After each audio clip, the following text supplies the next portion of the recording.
Welcome back, friends. Today I have Erin, and she is the CEO of Compassionate Coaching, and they do grief improv theater. So, welcome, friends. And like I said, we have Erin with us here today, and she is the CEO of Compassionate Coaching, and they do grief improv theater. So, welcome, Erin.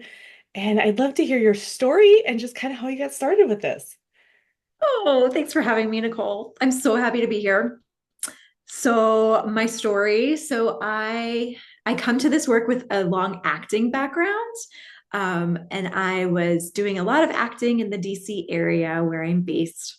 And then COVID hit and all acting jobs went away. I was doing a lot of acting jobs. And then also similar to your background, I was in medical education, but not from a clinical perspective, from a standardized patient and trainer perspective, helping med students primarily and other people in healthcare professions to communicate in a more compassionate way. So all of that work went away. I founded my company, and it took me a minute, more than a minute. It took me a couple of years to figure out exactly who I was serving in my company and what I was doing. I actually spent some time in prayer and journaling and trying to pinpoint, like, okay, I know the things that I do, the skills that I have, the modalities I use are super helpful, but who needs it the most? Where am I called to serve? And I kept coming back to grief among other, topics around grief, but grief was the central topic. And a lot of that has to do with the fact that I had anticipatory grief for 40 years. My sister Gina had really severe cerebral palsy. And so I just always was waiting. I mean, it sounds crass, but like I always knew I was going to outlive her. And so I was always kind of waiting for, like, oh my gosh, when is Gina going to die? Um, Always aware that I would outlive her. I would survive her. I would be older than my older sister ever was, which is the season I'm in right now. So that's a long way to say, like, that's my story. That's how I got into the work that I'm doing at Compassionate Coaching. Yeah. How did you realize like, oh, this is anticipatory grief? Like this is just kind of this hovering thing that like at what point did you kind of realize that? Well, that's a great question because I realized it recently. I was at lunch with a friend, and this friend is a grief coach and very immersed in the world of grief. She has her own very deep stories about grief, and so she's very well versed from both a lived experience perspective and then also with her background as a grief coach. Like, she has a kind of analytical understanding or an intellectual understanding of grief too. And I was at lunch with this friend. This was probably maybe a little under 2 years ago. And we were talking, and I was talking about, my experience growing up and with Gina, my sister, and how it was, and just kind of voicing some of the things I had not really voiced about how it felt, this sense of like, oh, like, when is the last goodbye going to be, like every goodbye, and every time I would go away to college it would feel icky, and then when I moved away after college it felt icky, like just this hovering sensation. And she said, oh, so it's like you lived with anticipatory grief for 40 years. And I was like, what? Like, it was this moment in time where I'm like, I have never heard that phrase before. Mm. So that was just, maybe 2 years ago, a little under 2 years ago. And now I can't stop talking about anticipatory grief. I lived it, but I had no idea that was what it was. I just thought I was kind of broken, and I couldn't put a finger on what this thing was that I was living with, and this dread, until she said that, and now I can't stop talking about it. Yeah, and it almost gives us like a sense of relief when we can put a name and a face to it. It's like, oh, like I'm not crazy. Like this is a thing. Other people are experiencing this too. So, like, what are some of your experiences since realizing, like, oh, this is anticipatory grief? Like, that's what I went through. Like, how has it helped you connect more with, like, what you're doing through compassionate coaching? Like, how is it helping you connect with others? That is a beautiful question. So I think it informs everything I do, honestly, because now that I'm more aware of like this thing that I had going on for 40 years that I had no idea, like, oh my gosh, there are other people out there who have it may be anticipatory grief or it may be grief after the death of a loved one, like, but we're all touched by grief. And a lot of times we're just kind of swimming in it and swirling in it and we don't know. And so my motivation is to say like, oh my gosh, like I've felt really alone in my grief, really confused, really broken.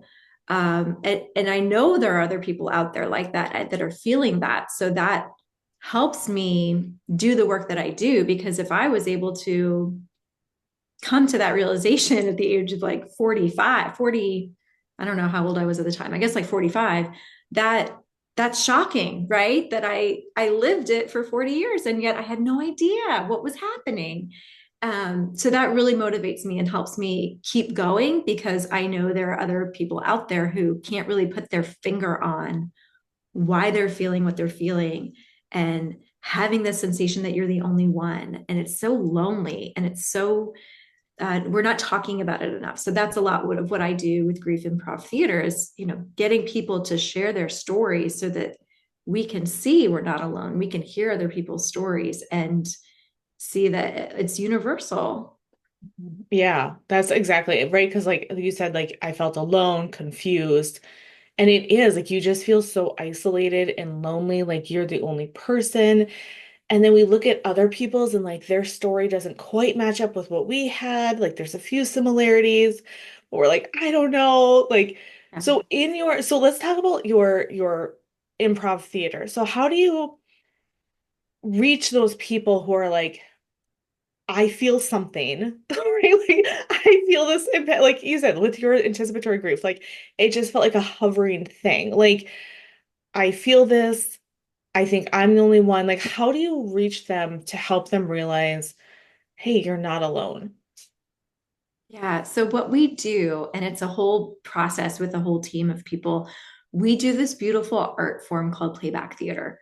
And it's based in storytelling and improvisation. And so people will share stories. And since the focus that I do, playback's done all over the world. People do it for all sorts of reasons and all sorts of communities. It's done in like I want to say 60 countries all over the world. So it's not something I made up. I'm doing it specifically for grief. So when I do playback with my team, the prompt might be, what is grief teaching you? Or talk about a time that you experienced grief and joy at the same time. Or, we have these prompts or these questions that we ask people to help elicit their personal stories. And then, first of all, just sharing our story, being the person to be like, I want to share, I want to answer that question. Like, that is powerful in and of itself. Just saying these things out loud. If I had not opened up to my friend at lunch and had her respond and give a name to the thing that I was experiencing, I would not be on the path I am today. So it took me sharing in order to do that. So, first of all, sharing our stories is so important. Second of all, sharing our stories with a group of people helps to break that isolation. Because, like you said it so beautifully, Nicole. Like sometimes when we hear someone's story, it's like, oh, I connect to that piece, but not quite that one. And there are components of our stories, of our grief stories, that are going to feel very connected to other people's stories. And we just never know which part is going to be connecting, right? It may be the piece that we're most embarrassed to talk about. And then we may share it. Another person might say, oh my gosh, that's my experience too. So sharing our stories in community is powerful. But then what my team does is by using playback theater, we actually, after hearing the story shared, will play back or reflect back that story with music and with movement and with drama. So my team is a group of artists. We are actors and musicians. And So when we reflect that story back, it is so powerful because sometimes we hear our own story and someone else's shared story. Sometimes we experience that breaking of that isolation, that real connection, that real strong bond when we see the playing back and we experience it. Sometimes we experience it in the song we hear when the musician plays a song. So just the whole process, the sharing of the story, the being in community to share the story, and then that reflecting back with music and movement and drama, that's how we conquer this isolation of grief because we all find ourselves somewhere in that mix. Mhm. Yeah, that's exactly right. And I think too, like a lot of times we tend to turn to online, in this Mhm. modern world where we will go to TikTok or Instagram or Facebook and like we want so badly to share our story. And so we just end up sometimes just blurting it out and then we don't get the response that we want. And then it feels even more isolating or more lonely. And it just feels awful. We're like, well, we're Yeah. reaching out. Like, what else do we do? Like, how can people see us? We're hurting. Like, Oh, oh, like it just feels so horrible. And yeah. so That's, like I was able to participate in one of your improv theaters and I was so amazed like how moved I was. Like I think and just like you said, like we know our grief story, our grief struggle, but like to see it played out and to see it how somebody else sees it is so powerful. Like I was not expecting it to be that moving or that powerful of an experience, and it really was. oh, thank you. Yeah, it was such an honor to have you there and to have you share. That is, that's our hope, right? For people to go in and like actually get the benefit of the sharing because it's so vulnerable and it can feel so intimidating to share. But then what you get back in response is like, you can't really describe it. It's like, and I know because I've been the recipient of playback, for my own stories. And it's just it touches on such a deep level that you can carry that with you. And I think helping people feel seen and heard, what you brought up about social media is and online is just so true. And we share and then we're looking for feedback, we're looking for someone to say yeah me too, or oh my gosh that must have been so hard, or and when we don't get that, and we're not getting that because we don't deserve it or we don't, it's just the way our world works. Like you have to scream from the mountaintops to show up in these algorithms, right? For social media. Like Yeah. it's not that people don't care, it's that there's so much quote unquote noise out there that our stories get hidden and buried. And when we're not getting that feedback, it makes us want to hide even more, and it makes us regret the fact that we shared. When in reality, my purpose at Compassionate Coaching is to help people feel seen and heard, and to do it in this gentle and loving way. And that is what we need. Like we don't need the, sharing just to share. We need the sharing so that we can feel connected to other people and that we could feel not alone anymore. Mhm. Yeah, I think that's just exactly it. Because I do think with what both of us do, right? Like we offer that place to be vulnerable. Mhm. And I think that it's very hard nowadays to, for one, to be vulnerable. Um, because there is so much noise. But then also when we are vulnerable, sometimes our friends and family, even though they're well-meaning, like they don't know what to say or they're extremely uncomfortable and spaces like you have with compassionate coaching, spaces I have with grief coaching, like it just allows you that place to really truly be vulnerable where other areas in our world and our lives, like we just can't be, or we can be, but it gives us the feedback that we shouldn't be. Yes. And I love what you do because, what I do is more event based, more communal. But when you work with people one on one, like there is something so tender about having your story shared, your story, and a very deep and scary story to share, and then have you reflect back your empathy and your compassion and these wonderful tools that you have in coaching. Like that is priceless, for people to come to you and feel that level of like one-on-one, intimate, tender, compassionate feeling seen. That is just what you do is so, so important, Nicole. I hope you know that. Thank you. Thank you.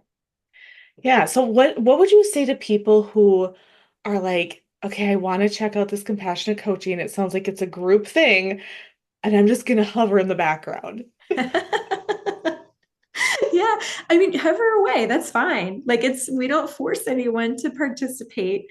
It's definitely like a thing where you can just come and experience it. No one's going to force you to do anything that you don't feel comfortable. We really work hard to create this. I think this phrase is used maybe a little too often, but safe space. Like we really do. Like we really have the tools to help people feel comfortable and safe when they do decide to share, because it's a very what's the word, ritualized process that we use. We don't, it's not just like we just show up and like, hey, who wants to share? Like there's a procedure and a strategy for how we move forward and how we hold people's hearts.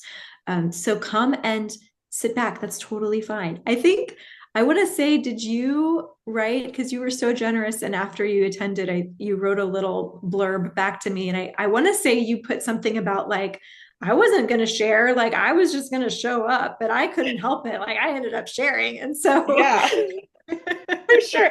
And I ended up even going first because I was just like, all right, I'm gonna do it. Like nobody else is raising their hand. I'm gonna do it. And it was so good. Because then like for me, especially, I get super nervous if I know, like if I'm kind of that, I don't know, I want to share, but I don't know. And then I'm focused more on like what's going on in my mind instead of watching everybody else's experience. And so for me, it was powerful to go first and kind of get it out of the way so then I could relax and I could just kind of sit back and be like, wow, like, yeah. And I just felt it was so, again, I don't even know what word to use other than powerful. It was so powerful that then it was just, oh, like I felt seen, I felt understood, and then I really was able to try to give that, like with the other people participating, it was like really then try to see and hear them through their experience. And again, like never said another word. I kind of sat back and listened, but I really felt like I connected with people, even though I didn't really ever say a word to them.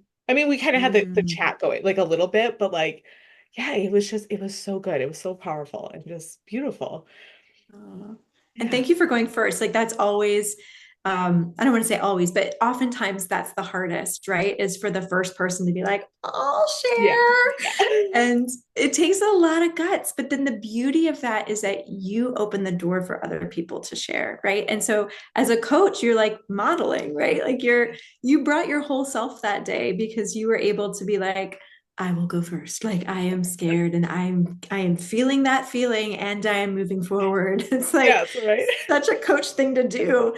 And and then you're like, and I know that once I'm done with this, I'll be able to be fully present. Like you were just coaching your way through that without saying a word. Like Yep. you just modeled it. And then I don't know if you noticed, but because we don't know what's going to happen, like it's improv. Like we have no idea the stories people are going to share.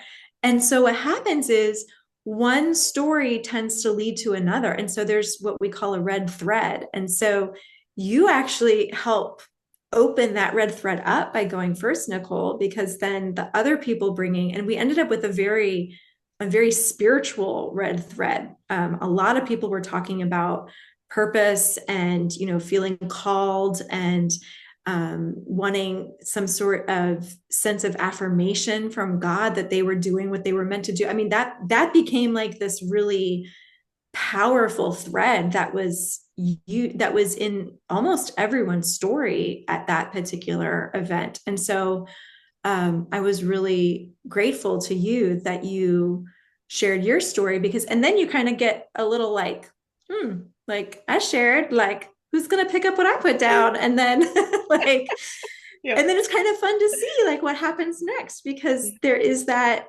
unbeknownst to us as we go in, that red thread of like there emerges some kind of theme. Sometimes the theme is mothers, sometimes the theme is like lost love, sometimes the theme is more spirituality based, and we just never know until people's stories start getting shared. Yeah. Yeah, that's interesting. I've never thought of it that way, of like the common thread between all of it. And like, yeah, because I was kind of wondering, like, how do you guys, like, on the spur of the moment, just like pick up something and be like, okay, this is what we're gonna do? But yeah, that is very interesting. Yeah. Yeah. Like, yeah, Yeah. just like, oh, now I've learned a whole new world, right? A whole new world. That's Whole right. new world of improv. So what are some things that you, because the holidays are coming up, Yeah. and a lot of people struggle with the holidays. Mhm. There's just a lot of triggers, we'll say, around certain songs or traditions or just everything, right? And just missing your loved one who's not there, and there's that little piece that's missing. Like, what are some things that you have found helpful for yourself or that you've noticed throughout the years? They're like, oh yeah, these are some things that I do around the holidays. So for me, and I think the most important thing is to know that like everyone's grief is different. And so like everyone does it differently, and that's okay.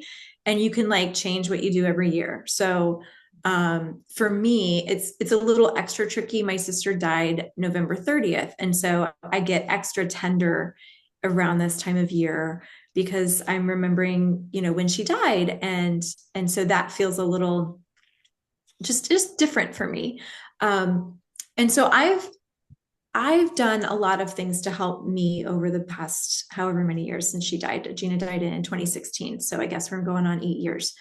And for me, the two big dates are her death date, November 30th, and then her birthday, July 14th. I remember the first, I know this isn't holiday related, but this is like, I'm getting there. Like it'll come around. Um, the first summer after she died, so getting ready to like remember her birthday after she died in 2016. And Gina had really severe cerebral palsy. She used a wheelchair her whole life. She couldn't walk. She couldn't talk. She definitely couldn't run or move around on her own, with her own ability. She needed care for all of that. So, first birthday of hers, I was like, I'm running a 5K. And I was like, I'm going to do this for Gina. And, she could never walk. She could never run. I shall run for Gina. And that was 2017. And then 2024, her birthday, I had an ice cream sandwich. Like that is how I honored my sister on her birthday because she liked ice cream sandwiches. And so it's okay for you to change. And like for me, like I feel a lot of pressure around the holidays, grief aside, just pressure around the holidays in general. So I don't want to add to that pressure of like, I shall honor Gina in this way.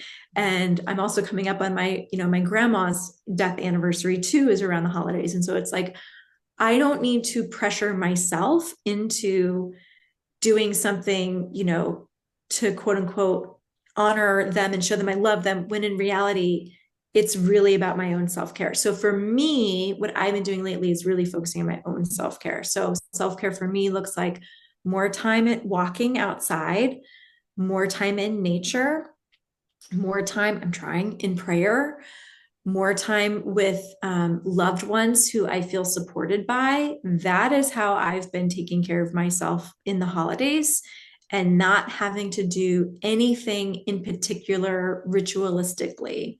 That may be not what helps some people. Some people may want to, set a chair where the loved one would be at the Thanksgiving table. Some people may like to, write a letter to their loved one. Some people may like to put up their favorite decorations or not. Like there's no right answer. There's no, this is the way you do it. This is the way you do it. If you really want to show how much you love them, like it's not about that at all. So my biggest things are just like a lot of real gentle self-care for myself and being aware of how I'm feeling. Like really sitting, I hate sitting with the grief. I hate it. Like I want to run away.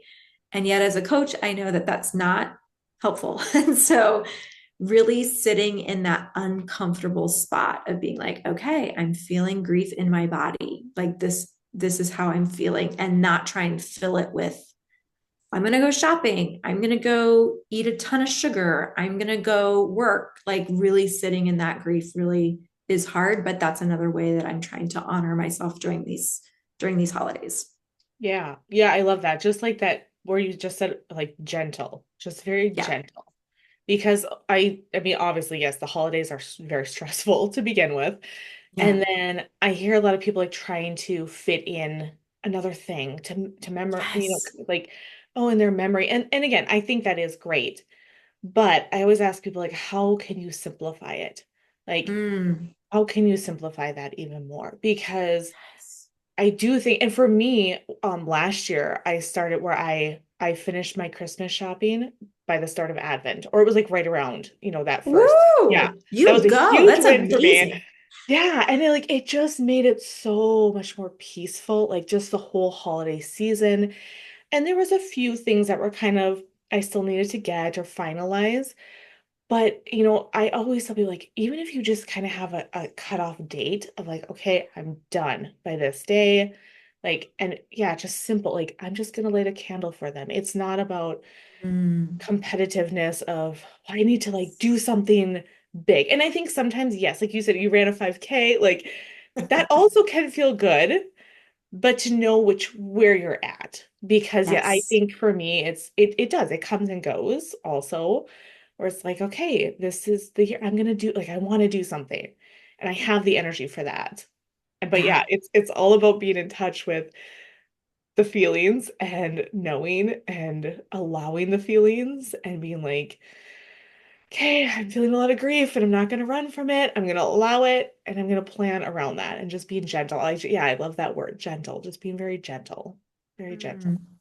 I like what you just said, plan around that. Like that's key. Like that's a beautiful summary of like how to incorporate grief into your holiday season is you plan around it and you're really in touch with how you're feeling and what your energy level is like and then figure it out around that. But prioritize that. Like prioritize that because if you don't, I'm sure you've had the experience, I've had the experience when you don't do that, it'll catch up to you. Mhm. Like it'll definitely catch up to you one way or another. So whether it's through, sickness and illness or, deep depression or whatever, but like you've got to, you're either going to carve out the time now or you're going to carve out the time later. So choose Exactly. wisely.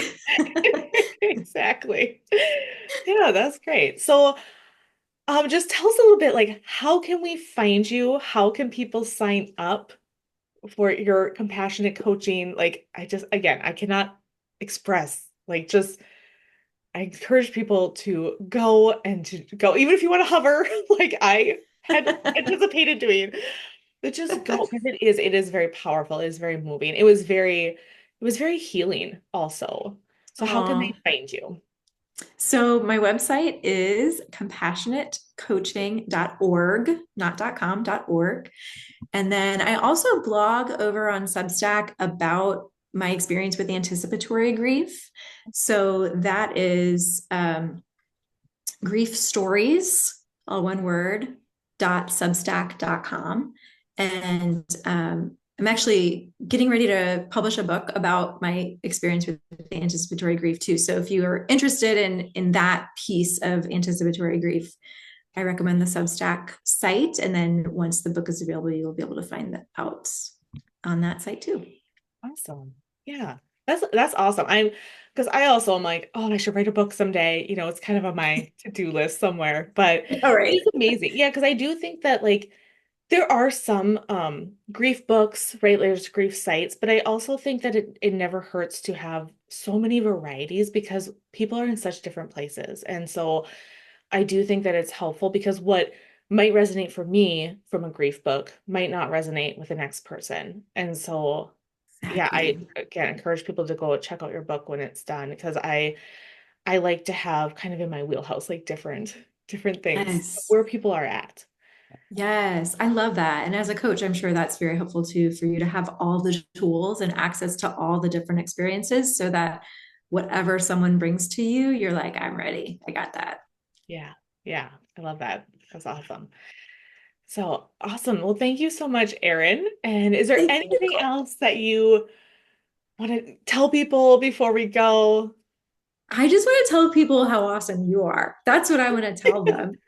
I want to tell them to like find you because you are a powerhouse. Like you really are. And I love your approach I love the way you normalize grief and yet it's so personal. It's really lovely. And I hope people find you and see how awesome you are because I think you're so awesome.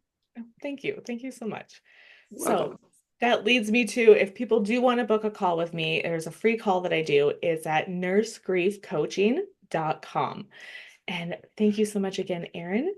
And I hope everybody has the best possible day that they can. And I'm praying for you.